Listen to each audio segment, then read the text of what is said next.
The winch cable screamed. The 12-ton tractor moved 1 inch, then sank deeper.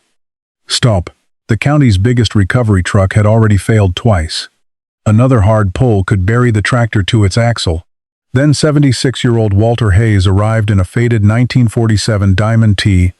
He watched the cable, the rut, the buried rear wheel. Then he told the operator, "Your truck has enough power." Jake frowned. "Then why isn't it moving?" Walter pointed across the mud. "Because you're pulling it the wrong way." Walter wasn't talking about a stronger engine. He wasn't even planning to use the Diamond T to outpull the modern truck. He had noticed something everyone else had missed. The tractor was being dragged toward the road, but the hole beneath it would only let it escape in another direction. And inside Walter's old truck was a piece of iron his father had taught him to use 60 years earlier. It wouldn't add horsepower. It would change where the horsepower went. The first setup would still fail. Walter would move it 3 feet, and that tiny change would finally make 12 tons of buried steel start climbing out of the mud. 37 minutes earlier, nobody on Tom Ridley's farm had been worried about an old truck. They were worried about the rain. A gray wall of it was building beyond the western tree line, turning the late afternoon sky the color of furnace ash. In the middle of Tom's lower field sat the reason 6 men were standing ankle-deep in mud instead of getting ready for the storm. His tractor was stuck. Not the ordinary kind of stuck where a little chain, some throttle, and a second machine solved the problem. This one had gone down hard. The previous night's rain had softened a shallow drainage swale crossing the field. The tractor had entered carrying too much weight. The rear tires had broken through the firmer surface, and within seconds the machine had dropped until dark mud climbed nearly to the hubs. Tom had tried backing out. That buried it farther. A neighboring tractor had tried pulling from the front. Its tires spun. So Tom had finally made the call nobody running a farm liked making. He called a professional recovery truck. Jake Coulter arrived 25 minutes later, and when his truck rolled down the gravel lane, Tom felt relief for the first time all afternoon. It was exactly the kind of machine you wanted to see when something enormous refused to move. Heavy chassis, diesel engine, hydraulic stabilizers, a winch system powerful enough that Jake barely glanced at the tractor before saying, "We'll have her out." Jake was 38 and had spent most of his adult life recovering everything from delivery trucks to loaded grain haulers. He wasn't careless, and he wasn't inexperienced. That mattered, because what happened next wasn't the result of some fool making an obvious mistake. Jake positioned his truck on the gravel lane where the ground was firm, ran the cable toward the tractor, checked the connection, then ordered everyone clear. The first pull looked promising. The cable came tight. The tractor rocked. One farmhand shouted, "There she goes," but she didn't. The front end shifted slightly toward the road, while the rear tires remained locked inside the ruts. Jake released the winch. Tom walked closer. Again? Jake studied the machine. Again. He repositioned the front wheels of the tractor and increased tension gradually. The second pull was harder. This time the diesel note changed under load. The cable vibrated above the mud. The tractor moved, perhaps an inch. Then its left rear tire slipped sideways against the wall of the rut. Mud folded around it. The machine settled lower. Jake released the line immediately. Nobody said anything. Tom stared at the rear axle. That was when he saw how close the mud had come. "If we get another inch of rain, I know," Jake said. Thunder rolled far to the west. One of Tom's sons checked the weather on his phone. Storms moving faster. How long? Maybe 40 minutes. Jake looked at the sky, then at the tractor, then back toward his truck. "We've got time." He began resetting for a third attempt. What none of them noticed was the old red truck turning onto the farm road. It came slowly. No flashing lights. No hydraulic outriggers. No polished bodywork. Just the low mechanical growl of an engine built in another age. Tom noticed it first. He squinted toward the lane. "You've got to be kidding me." Jake glanced over his shoulder. The truck rolled closer. Its burgundy red paint had faded unevenly beneath decades of sun. Scratches crossed the fenders. The chrome had lost most of its shine. Its tall, narrow cab looked almost delicate beside Jake's recovery rig. Across the hood was a name younger men rarely saw anywhere except antique shows. Diamond T. The truck stopped. The driver's door opened. Walter Hayes climbed down. 76 years old. Canvas jacket. Work pants. Boots, carrying the dried mud of 100 jobs. Nobody remembered. Tom walked toward him. Walter. I didn't call you. I know. Walter shut the Diamond T's door. His eyes moved past Tom, straight toward the field. Jake was already returning to his winch controls. We're about to pull again, he called. Stay clear of the line. Walter stopped. His gaze followed the cable from Jake's truck to Tom's tractor. He said nothing. 5 seconds passed. Then 10. Walter looked at where Jake's truck sat. He looked at the tractor's front wheels, then the rear rut, then the slope of the field. Finally, he turned toward a large sycamore growing near the old fence line. Jake noticed. You looking for something? Walter pointed toward the tractor. How many pulls? Full. First one move it? Barely. Second? Jake's expression hardened. You here to help or keep score? Walter walked closer to the edge of the mud. The second one buried that left side deeper. It wasn't a question. Jake folded his arms. It's 12 tons sitting in mud. That's what happens. Walter nodded. Could be. That answer irritated Jake, more than disagreement would have. Jake pointed at his truck. This rig has more than enough winch for that tractor. Walter looked at the recovery truck. For the first time, the corner of his mouth moved. I believe you. Then what's the problem? Walter did not answer. Instead, he stepped into the field. Mud closed around his boots. He walked parallel to the cable rather than toward the tractor. 10 feet. 15. Then he stopped. He crouched and studied the rut. A farmhand whispered to Tom. What's he doing? Tom shook his head. Walter stood. Walked farther left. Stopped again. From there he could see the tractor from a different angle. The old man stared for several seconds. Then he looked back toward Jake. Don't pull it again. Jake laughed once. Why? Walter pointed at the cable. Because you're winning against the winch. Then he pointed toward the buried rear wheel. And losing against the ground. The men around them went quiet. Thunder rolled again. Closer this time. Jake looked toward the storm. Then back at Walter. What does that even mean? Walter turned and started walking toward his Diamond T. Jake called after him. Walter. The old man kept walking. You said I'm pulling it wrong. Walter reached the truck. Put one hand on the faded door. Then looked back across the field. I said you're making it worse. Jake stared at him. Walter opened the door. And if you pull it one more time from where you're standing, his eyes settled on the tractor. You're going to find out how much worse. The first heavy drop of rain struck the hood of the Diamond T. Then another, and another. Walter Hayes had owned the Diamond T for 58 years. But he still thought of it as his father's truck. Harold Hayes bought it used in 1953. When Walter was 3 years old and the farm barely made enough money to keep its lights on, back then, nobody called the Diamond T an antique. It hauled seed, fence posts, feed sacks, broken equipment. Anything the farm needed moved. Walter grew up riding beside his father on a cracked vinyl seat, listening to gears whine beneath the floorboards while the truck crawled down roads that no longer existed. It was never the biggest truck in the county, never the fastest. And even when Walter was young, newer machines could outpull it on paper. Harold never cared much about paper. He used to tell Walter that horsepower only mattered after a man understood what was fighting him.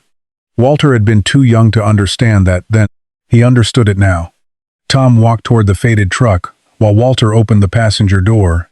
You really planning to use that thing? Walter reached behind the seat for a pair of leather gloves.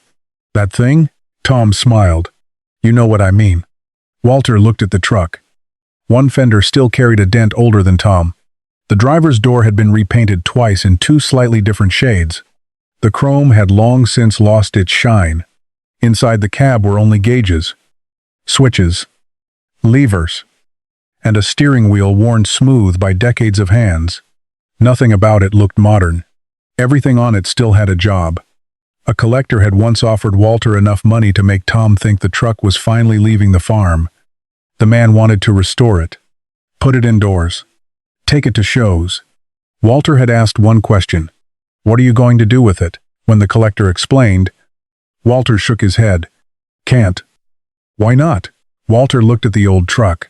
"Truck's not done working." Jake approached now. Rain jacket, hanging over one shoulder. He studied the diamond T with the curiosity of a mechanic looking at something from another century. "What year?" 47. Jake raised his eyebrows. "Still original? Enough of it."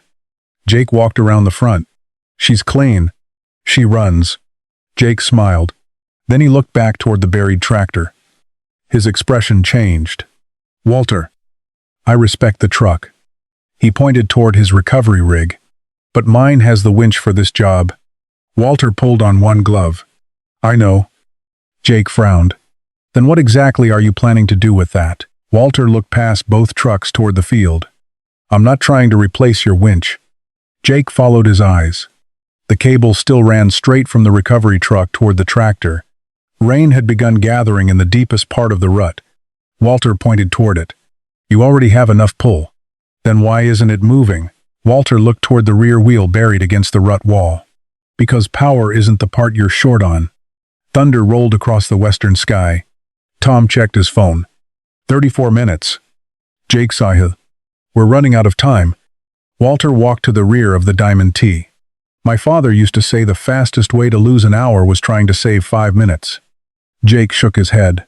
"Your father have a saying for everything?" "No." Walter opened an old steel compartment behind the cab. Inside were chains darkened by oil, shackles, short lengths of heavy line, blocks of wood, tools scarred by decades of work. Walter moved his hand through them slowly. For a moment, he saw his father's hands instead of his own. Harold had taught him that recovery started before anything pulled. First, you looked at what was holding the machine, then where it could move. Only after that did you decide where the force belonged. Walter reached deeper into the compartment.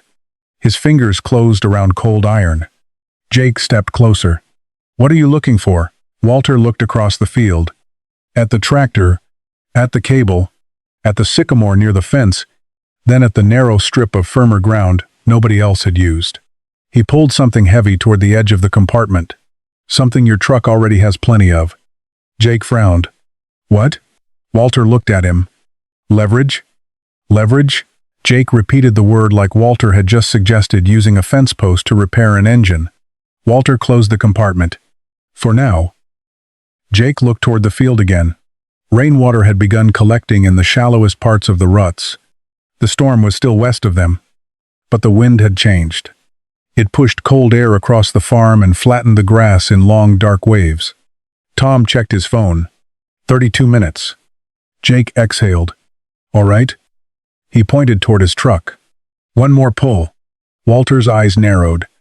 Jake noticed. "You've got something to say?" "I already said it." "That I'm making it worse." Walter nodded. Jake looked at the tractor, then back at Walter. "I've got a professional recovery rig sitting on solid ground. The tractor's connected to a rated recovery point. The line is straight. The winch has more than enough capacity. All true." Jake spread his hands. "Then what exactly are you arguing with?" "The word straight." Jake stared at him. Walter said nothing more. That was enough to irritate him.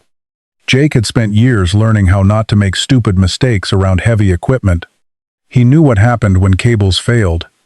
He knew what bad anchors looked like. He knew how quickly a recovery could turn deadly when somebody improvised. Walter, meanwhile, had arrived in a truck older than almost everyone, standing there, and was speaking in half sentences.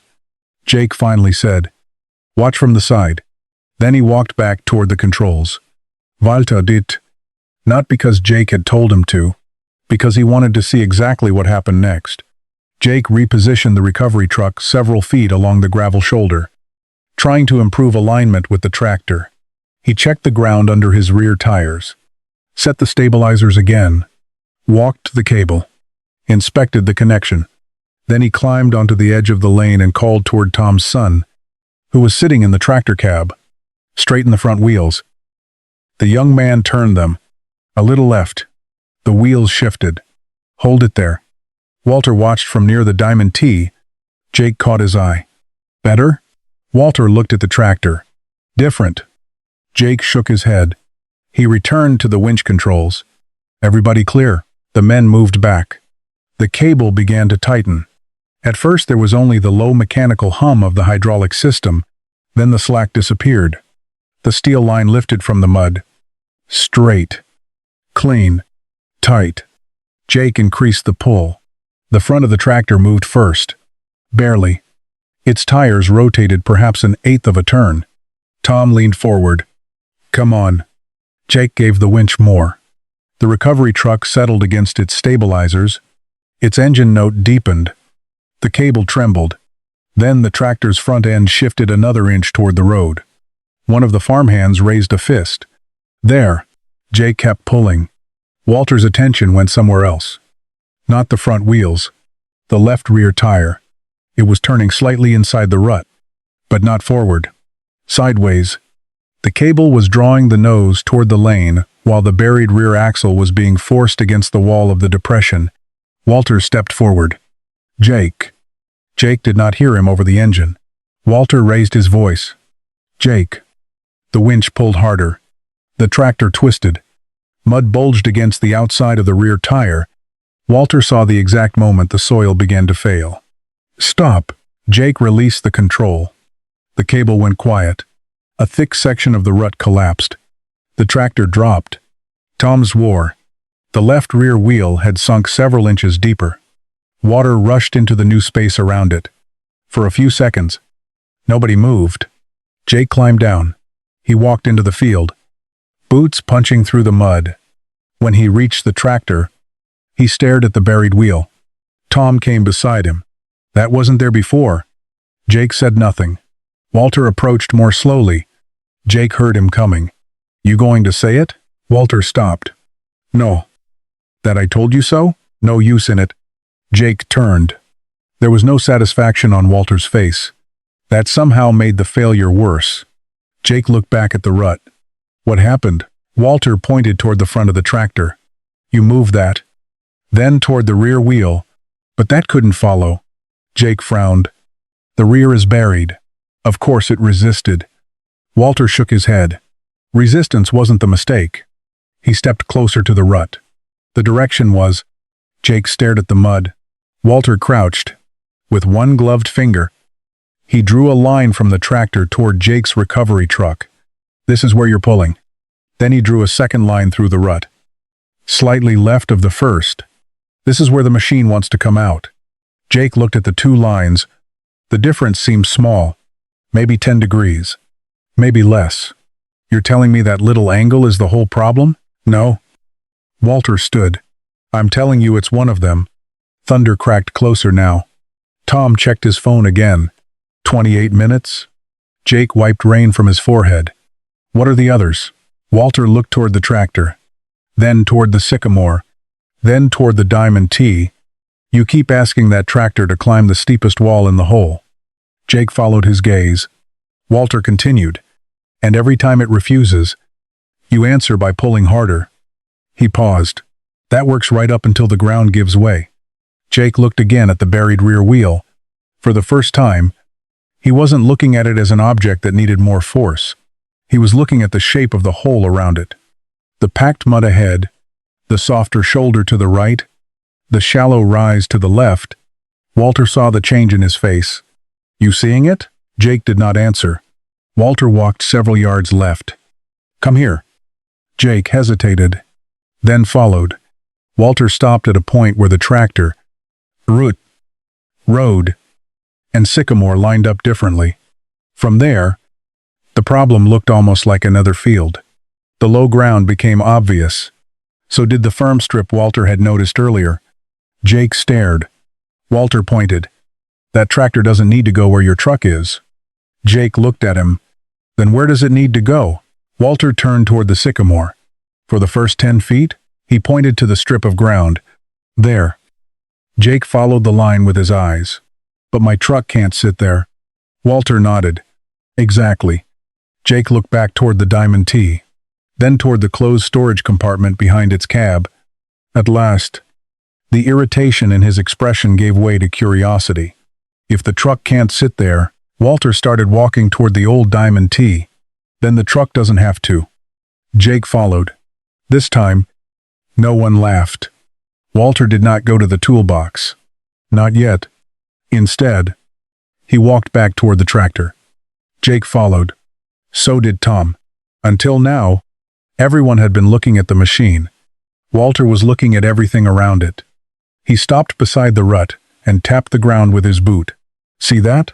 Jake looked down. See what? Walter stepped on the strip nearest the tractor. This side's packed. Then he moved 3 feet right. His boot sank almost twice as deep. This side isn't. Jake crouched. On the surface, the mud looked nearly identical. Underneath, it wasn't. Walter pointed toward the shallow drainage swale crossing the field. Water always tells you where it wants to go. The overnight rain had exposed the contour. A darker ribbon of soft ground ran diagonally through the field. The tractor had entered it at an angle. Its rear wheels broke through first. Walter walked to the left rear tire. Look here. Mud covered most of the lower tread. Walter pointed to the packed wall against the front right side of the wheel. That wasn't here when he drove in. Tom frowned. What do you mean? The tractor made it. Walter traced the rut. When you tried backing out, the tires spun.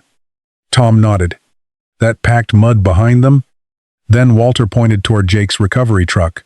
And when Jake pulled from the road, the front moved, but the rear couldn't follow. Jake stared at the rut. So it twisted. Just enough. The problem was no longer simply 12 tons sitting in mud. Each failed attempt had compressed wet soil against one side of the rear tire until the rut had become a wedge. Jake looked toward his truck. So what do we do? Walter walked several yards left. He picked up a broken corn stalk and drew 2 lines in the mud. The first ran straight from the tractor toward the recovery truck. This is what you've been doing. Then he drew another line at an angle toward the fence. This is where that rear wheel has an easier way out. Jake studied it. That's not a straight pull. No. Recovery lines like straight. Walter looked at him. Winches like straight. He tapped the second line. Stuck machines don't always care what winch is like. Jake folded his arms. You pull sideways, and you create another problem. Correct. Walter answered immediately. That stopped Jake. He understood the danger. So you don't yank it sideways. Walter continued. You change the direction enough to get the wheel out of the hole it already made. He pointed toward the firmer strip. The first 10 feet matter more than the next 100. The wind pushed cold rain across the field. Tom checked his phone. 24 minutes. Jake looked down the road. If I move the recovery truck farther left, I can improve the angle. Walter shook his head. Not enough. Why? Walter pointed toward the shoulder, beyond the gravel. Soft ground. Standing water. You put that truck there? We may have 2 machines to recover. Jake looked toward the sycamore near the fence. You keep looking at that tree. Walter said nothing. Jake followed the line from tractor to tree, then back toward the road. His eyes narrowed. You want to use it as an anchor? Maybe. Tom looked at the sycamore. That tree's been there longer than any of us. Jake shook his head. That doesn't automatically make it a good anchor. Walter nodded. Now you're thinking. They walked toward it. The trunk was thick, its roots pushing above the ground near the fence. Walter inspected the base, the soil, the lean, the exposed roots. Jake watched. You always look at everything except the thing you're trying to move? Walter smiled faintly. That's usually where the answer is. He looked back toward the tractor. A stuck machine becomes part of the ground. Then he pointed toward the rut. You have to understand the ground before you can ask it to let go. Thunder rolled again. Walter returned to the left rear wheel. Tom handed him a short-handled shovel. Walter removed a narrow wedge of packed soil directly in front of the tire. Only a few inches. Then he stopped. Jake looked surprised. That's it? If I planned to dig the tractor out, I wouldn't need your winch. Tom laughed. Walter drove the shovel into the mud and pointed from the cleared tire toward the strip of firmer ground. There. Jake followed the invisible path. The change was subtle, but now he could see it. Soft ground, packed wall, firm strip, possible exit. The field no longer looked like one giant patch of mud. It looked like a map. Jake stared for several seconds. Then he asked, "If my truck has to stay on the road?" He pointed toward the firm strip. "But the tractor needs to move that way." He looked at Walter. "How do you make the cable pull somewhere the truck isn't?" Walter turned toward the Diamond T, then toward the old compartment behind its cab. Rain began falling harder. Walter pulled off one glove. "Now," he said, "we get the old box." Walter crossed the road toward the Diamond T. The rain was coming harder now. Not enough to flood the field yet. Enough to remind everyone that time was disappearing. Jake followed him. "So what's in the box?" Walter lifted the steel latch behind the cab. It stuck for half a second. He struck it once with his palm. The lid opened. Inside were chains darkened by oil, heavy shackles, short lengths of line, wooden blocks, and tools scarred by decades of work. Nothing looked mysterious. Nothing looked powerful. Walter reached beneath a folded canvas cover and lifted out a piece of black iron. Jake stopped. Walter set it on the running board. An old Snatch block. Its side plates were scratched. The paint had disappeared years ago. A deep gouge crossed one edge. But the pin was clean. The attachment point showed no visible damage. And when Walter turned the sheave with his thumb, it rotated smoothly. Jake crouched beside it. "You still use this?" "When I need it." "How old?" Walter looked at the gouge. "Older than you?" Jake inspected it more carefully. He checked the pin, the side plates, the groove. Walter let him. Old equipment did not become safe because a man trusted it. It became usable because he maintained it, inspected it, and knew what jobs it had been built to handle. Jake finally looked up. "You know what this block will take?" Walter nodded. "I wouldn't have brought it out if I didn't." That answer satisfied Jake more than any story about how long the block had survived. Tom leaned closer. "What does it do?" Jake answered. "Changes the direction of the cable." Walter picked up the block. "That's one thing it can do." Tom looked toward the buried tractor. "But Jake already has a winch." "A good one," Walter said. Jake folded his arms. "Then why do I need a pulley older than my father?" Walter pointed across the field. "Because your winch is sitting where the ground will support your truck." Then he pointed toward the narrow strip of firmer soil beside the rut. "But the tractor needs to leave somewhere else first." Jake followed the line with his eyes. Walter held up the block. "This lets the truck stay where it's safe." He pointed toward the sycamore, "while the cable changes direction somewhere else." Jake's expression shifted. "You want to redirect my line around the tree?" "I want to see if we can put the pole closer to the path that wheel can actually climb." Tom looked at the block. "So this gives us more power?" Walter shook his head. "Power isn't the first problem." Jake smiled faintly. "You really don't like that word." "I like it fine." Walter looked toward the recovery truck. "You've got plenty." Then toward the rut. "You're just spending too much of it fighting the wrong things." Thunder rolled across the field. Tom checked his phone. "About 20 minutes." Jake looked toward the sycamore. "You don't just hang a block on a tree and pull." "No. You need to trust the anchor." "Yes." "You need to know the load." "Yes." "And if anything in that setup is questionable." Stop." Walter looked directly at him. "Exactly." For the first time, Jake understood that Walter was not improvising because he was old-fashioned. He was doing the opposite. He was refusing to ask any single piece of equipment to solve a problem it had not been positioned to solve. Walter took a shackle from the toolbox. Jake looked at the deep scar across the block again. "Where'd that come from?" Walter's thumb rested on it. For a moment, the storm disappeared. He saw frozen mud, a county road, his father standing beside this same Diamond T, 1965. Jake looked up. "You were using this thing in 65? "My father was." "What happened?" Walter picked up the block. "A feed truck went into a ditch." "Your Diamond T pulled it out?" Walter shook his head. "That's what I thought we were going to do." He looked toward the buried tractor. I was 15. I thought every hard job needed a bigger truck. Jake smiled. And your father? He showed me the truck wasn't the problem. Walter started toward the sycamore. Jake followed. What was? Walter glanced back toward the straight cable lying across the mud. The same thing we're looking at now. Jake waited. Walter lifted the old block slightly. We had enough force. Then he pointed toward the rut. We just hadn't decided where it needed to go.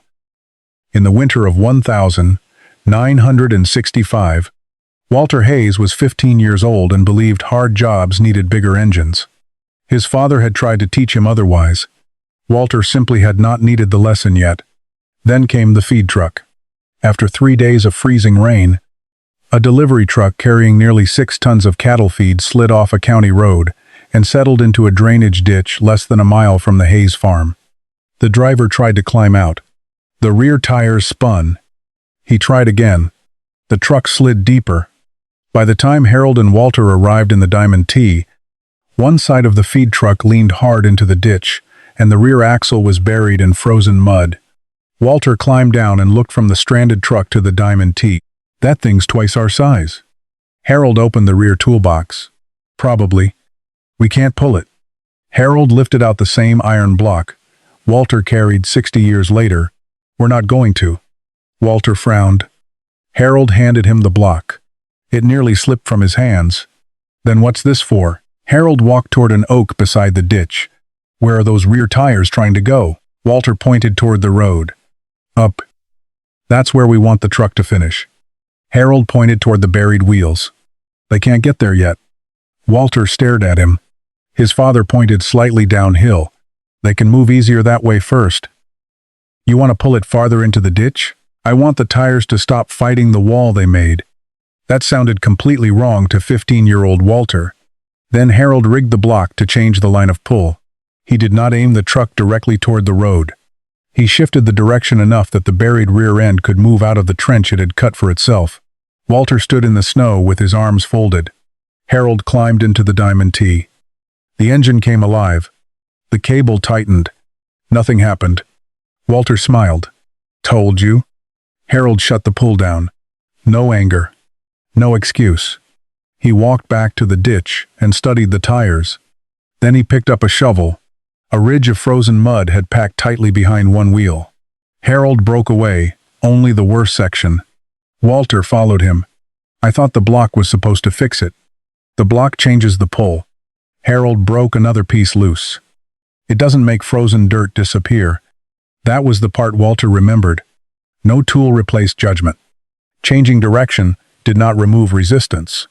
And leverage was not magic. It simply let the force you already had work somewhere more useful. Harold returned to the Diamond T. The second pull began. The cable tightened. This time the feed truck shifted sideways several inches. Walter stopped smiling. Harold released the line again. Changed the setup slightly. The next pull brought the rear tires toward a shallower part of the ditch. Once they climbed free of their own ruts, Harold changed the direction again, this time toward the road. Minutes later, the feed truck was back on firm ground. Walter walked around it twice. Then he looked at the Diamond T. The oak. The old iron block. His father was already putting the gear away. How'd you know? Harold closed the toolbox. Know what? That it would work? I didn't. Walter stared at him. Harold pointed toward the ditch. I knew pulling straight wasn't working. That's not the same thing. No. Harold climbed into the cab. That's why you look first. Walter climbed in beside him. The heater barely worked. The windshield was fogged around the edges. Harold waited until the engine settled into a steady idle. Then he pointed toward the recovered truck. Remember this. Walter looked at him. A truck isn't strong because of what its engine can pull. Harold tapped the steering wheel. It's strong because of what the man behind it understands. Walter had heard similar words before. That day, he finally understood them. Back in the present, thunder cracked over Tom Ridley's farm. Walter stood beneath a sycamore with Jake beside him. Rain ran from the brim of his cap. The old block rested in his hands. Same iron. Same lesson. Different mud. Jake looked at him. So it worked in 1965? Eventually, Jake caught the word. Eventually, first setup failed. Jake raised an eyebrow. So your father got it wrong? Walter smiled faintly. He got information. Jake said nothing. Walter pointed toward the buried tractor. That's the part people forget. He held up the block. This doesn't solve the job. Then he pointed to the rut. You watch what moves. The rear tire. What doesn't? The packed mud. And what gets worse? He looked at Jake. Then you change the setup before the ground makes the decision for you. Jake looked from the block to the tractor. For the first time, he understood Walter was not recreating an old trick. He was applying an old principle. Walter connected the block to the shackle. Metal struck metal with a heavy click. Jake looked toward the sycamore. Then the tractor. So where do you want the line? Walter turned toward the field. Now I'll show you. Walter carried the block toward the sycamore. Jake followed with a length of chain. Tom came behind them. Rain fell steadily now, collecting in the deepest parts of the tractor's rut. Walter stopped beside the tree, low around the trunk. Jake looked at the base. Not on those exposed roots? Walter nodded. Good. They wrapped the chain around the broadest section near the base. Jake checked the trunk, the soil, the chain position, then the shackle. Walter watched him work. Neither man rushed. A storm was coming. That did not make bad rigging safer. When Jake was satisfied, Walter handed him the old block. Jake attached it to the shackle. The black iron hung against the gray bark. Tom looked at it. That's the trick? Walter shook his head. That's a tool. He pointed toward Jake's recovery truck. Take the tension off your line. Jake returned to the controls. The winch paid out cable. Together, they carried the line toward the sycamore. Jake opened the block, laid the cable into the sheave, closed it, then looked toward the tractor. So, from my truck to the tree, Walter pointed, then from the tree to the tractor. Jake followed the new line with his eyes. The recovery truck had not moved. It still sat on firm gravel, but the cable no longer pulled directly from the road toward the tractor. At the block, the line changed direction. The second section now approached the tractor from farther left, closer to the exit path Walter had found. Jake stared at it. That's what you meant. Walter looked at him. What? The truck stays where the ground will hold it. Jake pointed toward the block. But the pull comes from somewhere else. Walter nodded. Exactly. Tom frowned. So the pulley gives us more power? No. Walter answered immediately. It changes where the power goes. Jake looked toward the tractor. That distinction mattered. The winch had already been strong enough. The problem was that its force had been dragging the tractor toward a direction the buried rear wheels could not easily follow. Walter walked to the tractor. Jake followed. They attached the line to the recovery point and stepped back. Walter studied the geometry. Truck, tree, block, tractor, one cable, two directions. Jake looked toward the left rear wheel. If this works, that tire should move toward the shallower side of the rut. Should? Jake caught the word. Still not sure? Walter glanced at him. I'm sure what the line will do. Then he pointed toward the mud. I don't know what the ground will do. Jake smiled slightly. Fair answer. They returned to the recovery truck. Walter stopped him before he touched the controls. Take up the slack first. Jake engaged the winch slowly. The cable lifted from the mud. The section from truck to tree tightened. Then the section from tree to tractor came straight. The block settled against its attachment. Walter raised one hand. Stop. He walked the entire setup. Anchor, chain, shackle, block, cable, connection. Then he returned. Jake waited. Walter nodded. Slow. The winch engaged again. The cable tightened. The tractor leaned slightly. Its front end shifted toward the new line. Jake noticed immediately. That's different. Walter kept watching the rear wheel. Jake increased tension a little. The left rear tire pressed against the rut. Mud squeezed around the tread. Then the tractor moved. Barely half an inch. Tom stepped forward. There! Walter raised his hand. Hold. Jake stopped increasing the pull. The tractor remained under tension. For several seconds, nothing else happened. Then the mud beside the rear tire began to bulge. Walter's expression changed. "Back it off." Jake released the winch. Tom stared at him. "It moved." "Yes." "Then why stop?" Walter walked into the field.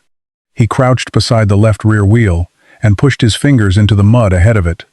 A hard slab broke loose. Jake joined him. The soil there had been compressed by every failed recovery attempt. The line was finally pulling in a better direction. But the tire was still being asked to climb a wall. Jake looked toward the block. "So the new angle worked?" Walter nodded. "Did exactly what we asked?" "Then why didn't it come out?" Walter stood. He pointed toward the cable. "We fixed where the force is going." Then he pointed toward the packed mud. "We haven't fixed what that force is fighting." Rain struck the tractor's hood harder. Tom checked his phone. 13 minutes. Walter reached for the shovel. Jake looked at him. "You're digging now?" Walter stepped into the rut. Only what the cable shouldn't have to move. He drove the shovel into the packed clay. The block had changed the direction. Now the ground had given them the next answer. Walter knelt beside the left rear tire. Rain ran from the brim of his cap into the rut. Jake stood behind him. "So what now?" Walter pushed 2 fingers into the mud ahead of the tire. The soil barely moved. He dug harder. A solid slab broke loose. Compressed clay. Walter held it up. "This?" Jake frowned. "That stopped us?" "Part of it." Walter dropped the chunk beside the rut. Every failed pull had packed the mud tighter against the tires. What had started as soft ground had become a wall. Jake looked toward the block hanging from the sycamore. So changing the angle wasn't enough. "No." "But it worked." Walter nodded. "It put the force where we wanted it." He pointed toward the packed clay. "It didn't remove what was in the way." Tom picked up a shovel. "What do you need?" Walter took it. "Not much." He stepped into the rut and cut away a narrow section directly in front of the left rear tire. A few inches. Nothing more. Jake stared. "You're going to dig 12 tons out with that?" Walter kept working. "No." He broke away another wedge. "The shovel handles the part the cable shouldn't." He moved to the other rear wheel and cleared a smaller ridge there. Tom checked his phone. 13 minutes. Rain streaked down the tractor's windows. Walter stood and studied the front wheels. They were still pointed too far toward the road. "Turn them left." Tom's son leaned from the cab. "How much?" "Little more." The wheels moved. "Stop." Jake came beside Walter. "That points the tractor away from my truck." Walter nodded. "Your truck isn't where we're trying to go first." Jake looked toward the strip of firmer ground. Now the front tires pointed closer to it. Walter gestured toward the tractor. "Everything has to agree. The cable and the tires, and the ground." Walter pointed toward the rut. "If the line pulls one way, the wheels point another. And the whole forces a third." He shook his head. "More horsepower just makes the argument louder." Jake looked at the recovery differently now. Not one heavy machine. A set of competing forces. They walked the setup again. Tree. Chain. Block. Cable. Recovery point. Nothing had slipped.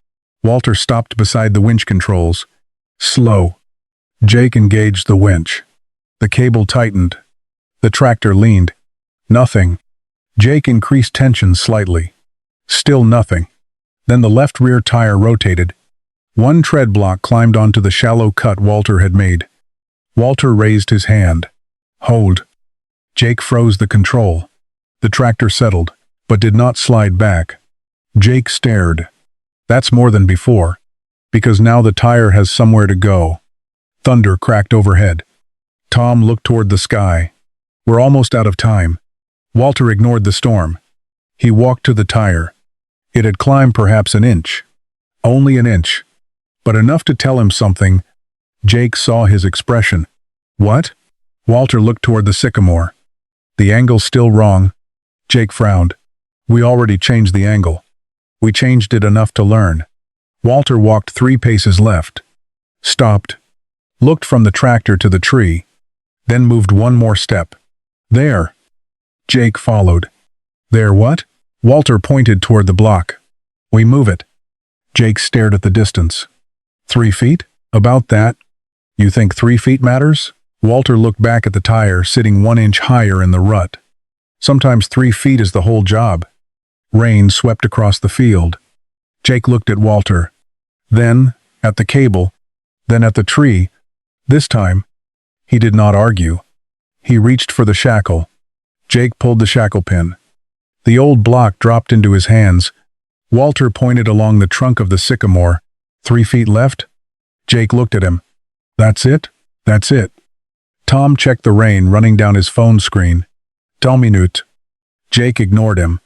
He carried the block around the tree and reset the chain lower on the opposite side of the trunk. 3 feet. Maybe a little less. Nothing about it looked dramatic. The recovery truck stayed where it was. The tractor stayed buried. The engine did not get stronger. The winch did not change. The only thing Walter altered was where the cable changed direction. Jake stepped back and studied the new line. He saw it almost immediately. The pull no longer aimed directly at the center of the tractor. It approached the recovery point at a slightly different angle. Small, almost ridiculous. But from the rear wheel, the difference was obvious. The line now matched the shallow path Walter had cut through the rut. Jake looked toward him. You were trying to line up the cable with the tire. Walter nodded. Not the tire. Jake frowned. The path. Walter pointed to the strip of firmer ground. The first few feet of it. Jake followed the line with his eyes. The tractor did not need to reach the road. Not yet. It only needed to escape the hole. That was the part he had been missing. Every attempt before had treated the recovery as one movement, mud to road. Walter had broken it into stages. Out of the rut, onto firmer ground, then toward the road. Jake looked at the old man. You could have just said that. Walter inspected the shackle. You could have just looked. Tom laughed. Jake almost smiled. Almost. They fed the cable back through the block. Walter walked the line once more. No one complained now. No Tom. Not Jake. Not the farmhands. The jokes had stopped somewhere between the second failed pull, and the moment the rear tire climbed that first inch, Walter checked the block. The anchor. The cable. The tractor connection. Then he looked at the front wheels. Half turn right. Tom's son adjusted them. Stop. Walter stepped back. The tractor now looked wrong to anyone still thinking about the road. Its wheels were not pointing toward Jake's truck.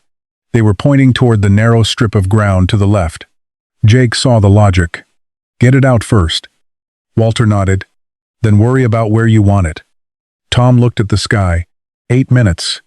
The rain was heavy enough now that water streamed down the field in thin brown lines. Walter walked beside Jake to the winch controls. This one's slow. Jake nodded. Same as before. No. Walter looked toward the tractor. Slower. Jake engaged the winch. The cable tightened gradually. The line between the recovery truck and sycamore came alive first. Then the section from the block to the tractor. The old iron pulley turned under load. A low metallic groan came from the tree. Jake watched the gauge. Walter watched the wheel. The tractor leaned. Nothing else happened. Tom stared. The farmhands stared. Rain hammered the metal hood. Jake increased the pull slightly. The left rear tire compressed into the mud. For one ugly second, it looked exactly like the earlier failures. Jake glanced at Walter. Walter raised one finger. Wait. The winch continued. The tread block that had climbed the shallow cut began to deform against the edge. Mud squeezed out beneath it. Then, the tire rotated. Barely. 1 inch. Walter's hand shot up. Hold. Jake stopped. Nobody spoke. The tractor sat differently. Not much, but differently. The rear axle had lifted only a fraction. Walter stepped into the mud. He crouched beside the tire, touched the edge of the rut, then looked toward Jake. Again. Jake took up tension. The pulley turned. The cable hummed. This time the tire moved almost immediately. Another tread block climbed. Then another. 2 inches. 3. Mud cracked along the rut wall. Tom shouted. There it goes. Walter raised his hand again. Stop. Jake released the control. Tom stared at him. Why are we stopping? Walter walked to the other side of the tractor. The right rear wheel had started to drag sideways. He pointed at it. That one's becoming the next problem. Jake came closer. So we keep changing? Until the machine stops fighting us. Walter took the shovel. He cleared one narrow ridge in front of the right rear tire. 2 minutes earlier, Jake might have called it pointless. Now he watched exactly where Walter cut. Not deep, not wide, just enough to create a place for the tread to climb. Walter handed the shovel back. Again. Jake returned to the controls. The winch came under load. The tractor moved. Not dramatically. Not like something being ripped from the earth. It climbed. Slowly. One tread at a time. The left rear tire rose onto the edge of the rut. The right followed. Then the front of the tractor shifted toward the firmer strip. Jake stopped without being told. Walter looked at him. Jake pointed toward the wheels. Reset? Walter nodded. Now Jake was reading the field too. They released tension and adjusted the line. Walter moved the block another few inches. Jake changed the front wheel angle. Tom's son held the steering steady. The farmhands cleared loose mud from the path ahead. The recovery had stopped being Walter's trick. It had become everyone's system. Tom looked at the storm. 5 minutes. Walter didn't look up. Plenty. Jake smiled. You said that 20 minutes ago. Still true. They loaded the line again. The tractor shifted forward. Half a foot. Then a full foot. For the first time, both rear tires were climbing instead of sinking. The mud no longer swallowed them. It peeled away behind the tread. Jake could feel the difference through the controls. Less resistance. More movement. Walter could see it too. The machine was not free. Not yet. But the ground had started giving it back. Jake looked toward the 3-foot difference in the anchor position. Then at the old pulley. Then at Walter. That little move changed all of this? Walter shook his head. No. Jake waited. Walter pointed toward the tractor. The 3 feet mattered because we already knew what those 3 feet needed to change. He looked at the winch. Power without direction is just strain. Then he pointed toward the field. Direction without a path is just another mistake. Jake watched the tractor sit higher in the rut than it had all afternoon. For the first time, the recovery no longer looked impossible. It looked unfinished. Walter stepped back. Rain streamed from the shoulders of his jacket. Tom shouted over the storm. How much more? Walter looked at the rear tires. Then at the firmer ground ahead. 10 feet? Jake stared at him. That's all? Walter nodded. Once we get 10 feet, he looked toward the tractor. The mud loses its grip. Thunder cracked directly overhead. Jake wrapped one hand around the winch control.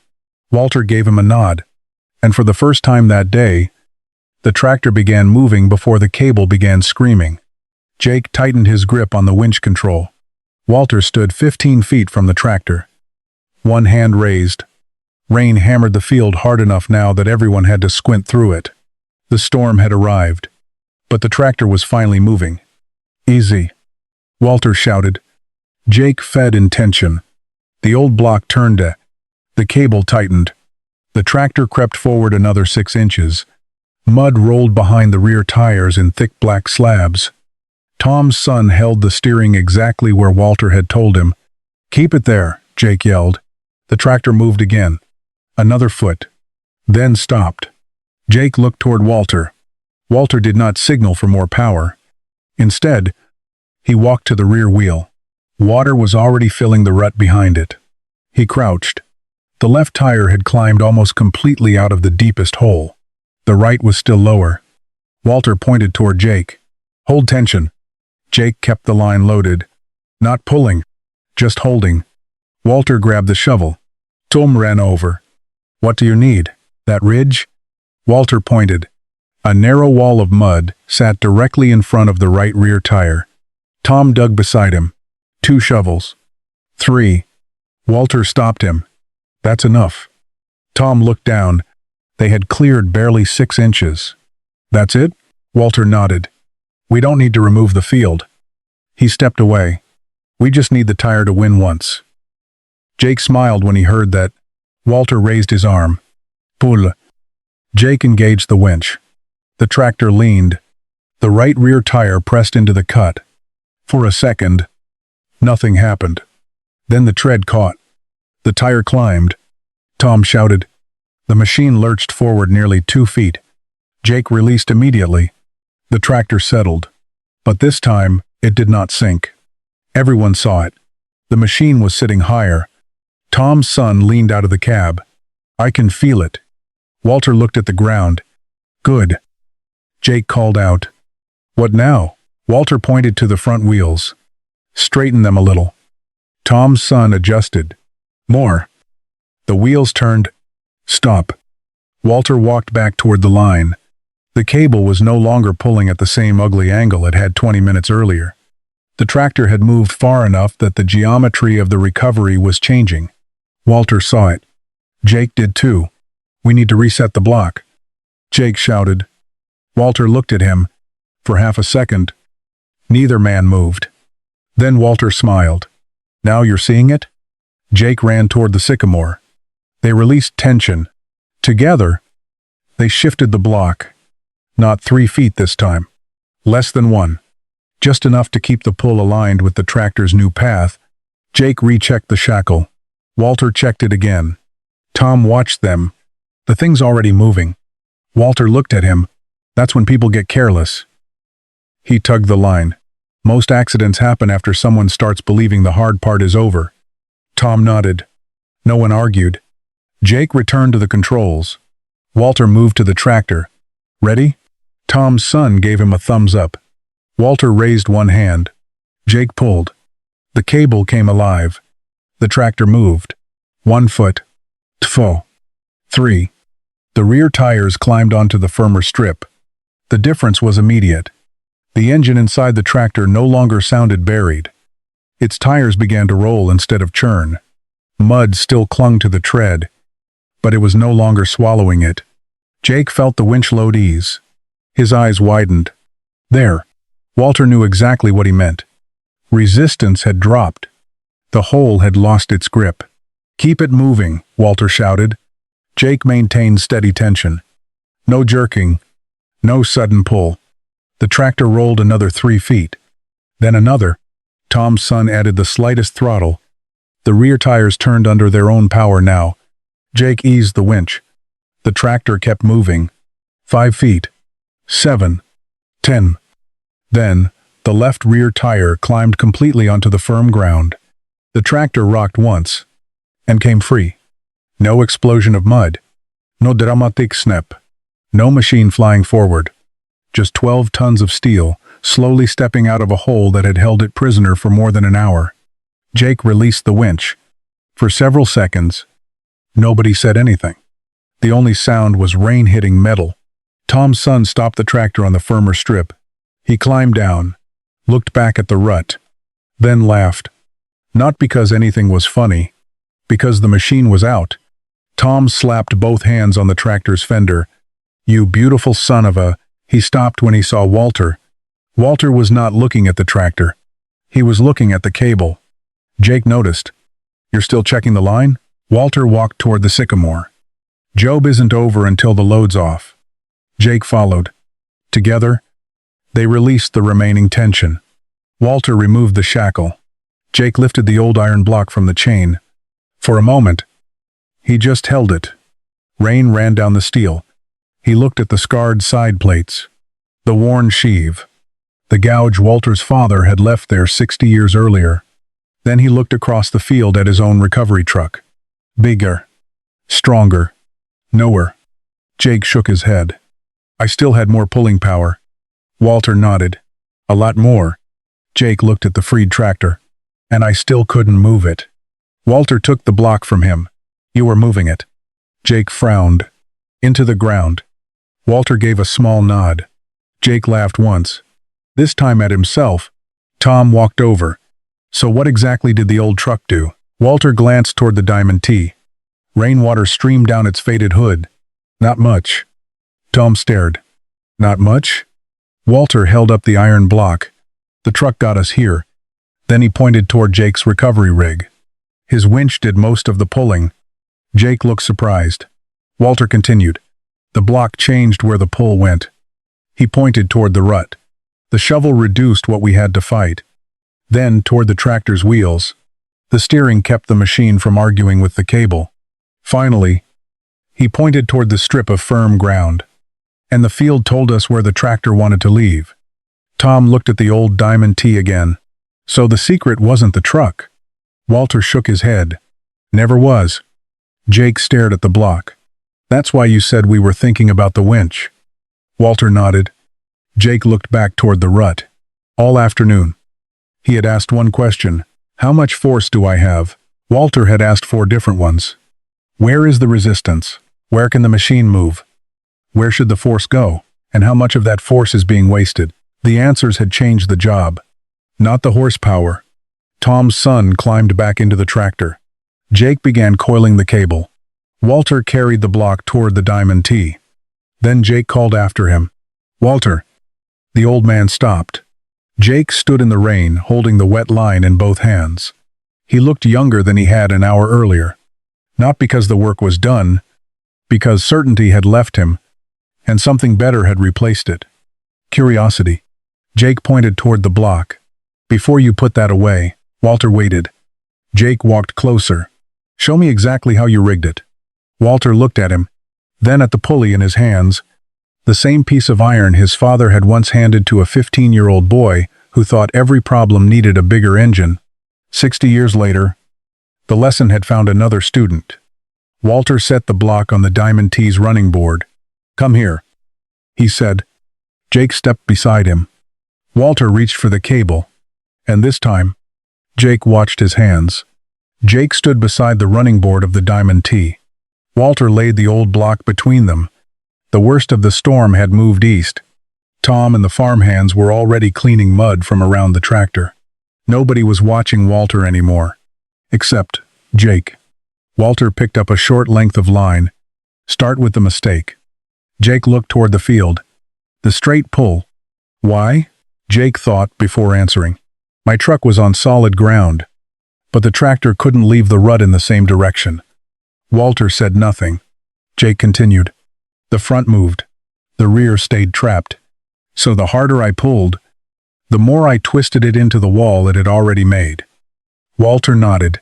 And the block? Changed where the pull came from without moving my truck off the road. Good. Jake pointed toward the sycamore, and when we moved it 3 feet, the line finally matched the path the tires could climb. Walter looked at him. That's most of it. Jake frowned. Most? Walter turned the old block in his hands. You still want this to be the trick? Jake glanced at the iron. It helped. It obeyed. Walter set it down. It didn't know where the tractor was stuck. He pointed toward the field. Didn't know which tire was binding. Then toward the firmer strip. Didn't know where the machine could move easiest. Jake looked back at the rut. So the trick was reading the situation. Walter shrugged. The trick was not asking steel to think for you. Jake smiled. That line stayed with him. For years, he had known his recovery truck by numbers. Winch capacity, cable limits, hydraulic pressure, anchor points. Those numbers mattered. They kept men alive. But knowing what his equipment could do was not the same as knowing what the job required. Tom walked over carrying 2 mugs of coffee. He handed one to Jake. Then, one to Walter. You charging tuition now? Jake looked at Walter. Worth more than the tow. Walter took a sip. Don't tell him that. He'll start sending invoices. Tom laughed and walked away. Jake looked at the Diamond T. You know what I thought when you pulled in? Walter raised an eyebrow. That Tom had called a museum. Walter glanced at the faded hood. So did the last collector. Jake smiled. Now I understand why you kept it. Walter was quiet. Then he shook his head. No. Jake looked at him. I kept it because it was my father's. Walter rested one hand on the running board. The lesson would have worked without this truck. Jake looked at the block. Then why keep that? Walter's thumb moved across the deep gouge in its side. My father's voice got harder to remember. He paused. but I remember his hands every time I picked this up." Jake said nothing. The diamond T was not the secret. Neither was the block. They were reminders. Proof that somebody before Walter had learned the same lesson the hard way. Walter picked up the block and handed it to Jake. "Next time something stuck, don't start with the winch." Jake held the iron differently now. Not like an antique. Like a tool. "Start with the ground." Walter nodded. "And then?" Jake looked toward the rut. "The resistance." Walter waited. "The direction." Another nod. Jake looked toward the strip where the tractor had finally escaped. "And where the machine can move easiest first?" Walter smiled. "That'll do." Jake handed the block back. The lesson was finished. Not because Walter had explained everything, but because Jake finally knew what to look at before he pulled her. By the time the last cable was coiled, the rain had nearly stopped. Water dripped from the sycamore leaves. The field was scarred with black ruts. Footprints. And the narrow cuts Walter had made with the shovel. Tom's tractor sat on firm ground near the road. Covered in mud. But free. Jake stood beside his recovery truck and looked back at the hole. An hour earlier, it had seemed powerful enough to defeat everything they brought against it. Now it was only a rut full of rainwater. "Funny," Jake said. Walter was wiping the old block with an oily rag. "What is? That hole doesn't look like much now." Walter glanced toward it. "Problems usually get smaller after you understand them." Jake smiled. "That one yours? That one's mine." Tom walked over and held out his hand. "I owe you." Walter shook it. "No. You saved me a lot more than a tow bill." Walter nodded toward Jake's recovery truck. He did the pulling. Jake shook his head. "If Walter hadn't shown up, I'd still be trying to drag that tractor straight toward the road. And burying it deeper," Tom said. Jake looked at the rut. Probably. There was no embarrassment in the answer anymore. Only fact. Tom walked back toward the tractor. Jake remained beside Walter. The clouds were breaking in the west. A narrow strip of orange light appeared beneath them and reflected across the wet field. Jake looked at the diamond T. Rainwater still covered its faded hood. "You know," he said, "my truck could probably pull that thing sideways." Walter smiled. "Probably. And somehow yours is the one I'm going to remember." Walter rested one hand on the old fender. "It wasn't the truck." "I know." Jake looked at the toolbox. The block wasn't really the trick either. "No." For a moment, neither man spoke. Jake ran his hand along the diamond T's doorframe. "Still seems like a lot of work to keep something this old running." Walter looked through the windshield. "My father kept it running because he needed it." He paused. "I kept it running because I thought I needed him." Jake said nothing. Walter looked toward the toolbox. Inside was the block Harold Hayes had placed in his hands when Walter was 15. Same gouge in the iron. Same weight. For years, Walter had thought he kept those things because they preserved his father. The truck, the block, chains, tools with Harold's initials scratched into the handles, but standing in the wet field, Walter understood it differently. Keeping them was not what had preserved anything. Using them had. His father's lesson had survived 60 years because Walter had carried it into another problem. Another field. Another storm. And now another man knew it too. Jake looked toward the recovery truck. "So all those years, you were keeping the truck alive." Walter shook his head. Maybe it was doing the opposite. Jake looked at him. Walter closed the toolbox. "Maybe it kept the lesson alive long enough for me to pass it on." He climbed into the diamond T. The old engine turned slowly, then came to life with its familiar mechanical rumble.